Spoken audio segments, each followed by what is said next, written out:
The Rough-Faced Girl, written by Rafe Martin and illustrated by David Shannon.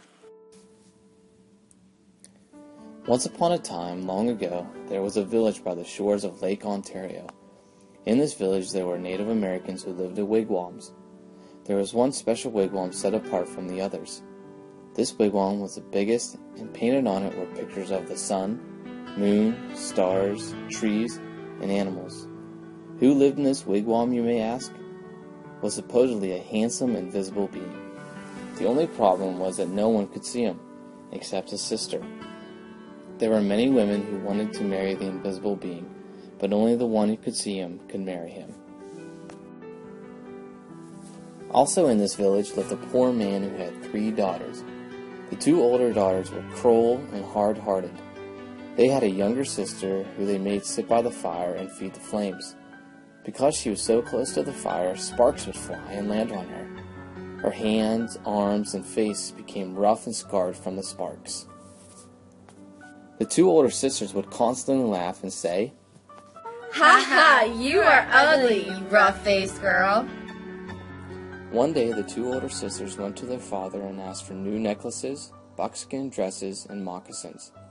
They dressed up in their new clothes and walked through the village saying, "We are now the prettiest girls in the village. Surely one of us will marry the invisible being."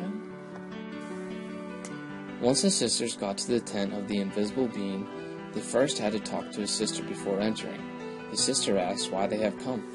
The sisters responded by saying, "We want to marry the invisible being. That's why we are here." "If you want to marry my brother, you have to have seen him. Tell me, have you seen the invisible being?" Of course we have seen him. Can't you see how pretty we are?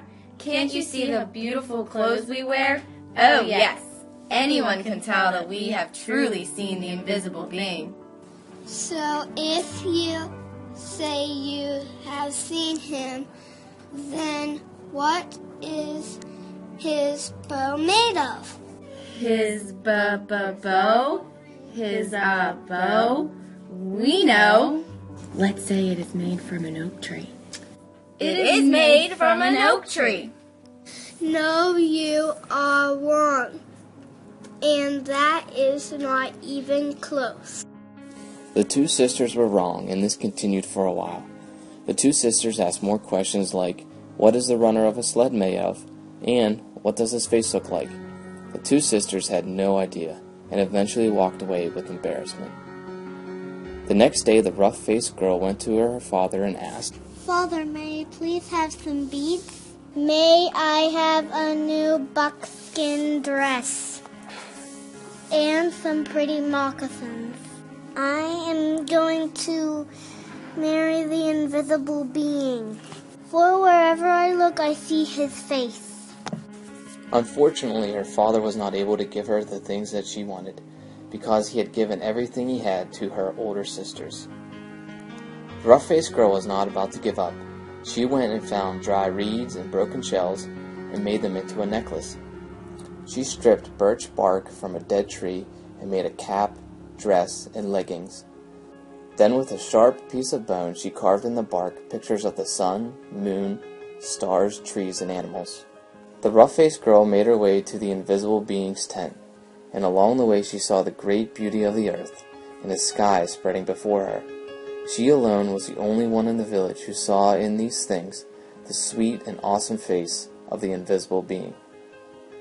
Once at the tent, she, like her sisters, had to talk to the invisible being's sister. The invisible being's sister said, "Tell me, have you seen the invisible being? Tell me, have you seen my brother, the invisible being?" "Yes, I have seen your brother." "What is his bow made of?" "I have seen his bow, and it is the great curve of a rainbow." "Aha, yes. Tell me if you have seen his bow. Then what is the runner of his sled made of?" the runner of a sled? Why, it is the spirit road, the Milky Way of the stars that spreads across the sky. Aha! Yes, you have seen him. Come with me. The sister took the rough-faced girl into the tent to see the invisible being. Even with the rough-faced girl being scarred, the invisible being saw the rough-faced girl and said, At last, we have been found out, and you are the prettiest girl I have ever seen. I am so happy you see me as beautiful, even with all my scars. It does not matter what is on the outside, but what on the inside that counts, and you are gorgeous on the inside. The invisible being asked his sister to take the rough-faced girl down to the lake. There she bathed in the water. While bathing in the water, all of her scars were washed away, and she was dressed in the finest buckskin robes and a necklace of perfect shells. At last, the rough-faced girl and the invisible being were married. They lived together in great gladness and were never parted. Just like the invisible being said, no matter what someone looks like on the outside, it is what on the inside that counts. We should never ever judge someone on their looks, but on their character.